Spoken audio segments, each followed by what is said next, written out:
Mr. Yohannes, how is the Millennium Challenge Corporation mainstreaming gender in its programming and also in its operations overall? Well, we wanted to make sure that both men and women were equal champions of development. We begin at the constraint analysis because that's how every program begins, is really understand what are the major constraints to economic growth.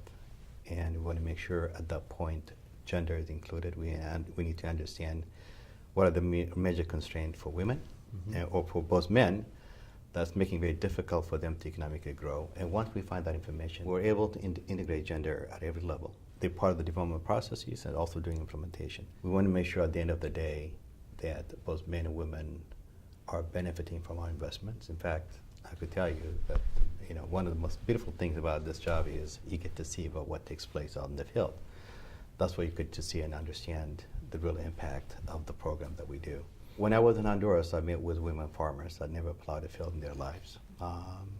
And these women are now growing fruits and vegetables and earning an income and selling their fruits and vegetables to Walmart, an American company, right?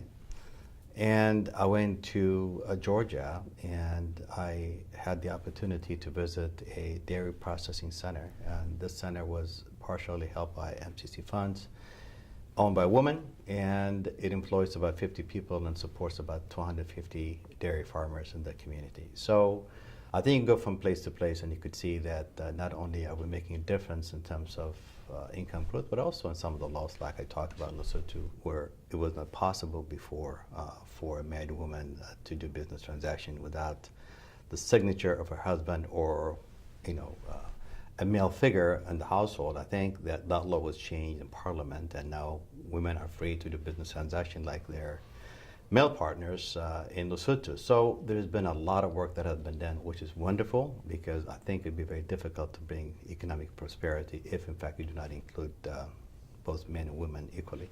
Whether in education or in energy or entrepreneurship, both men and women are benefiting from our investments.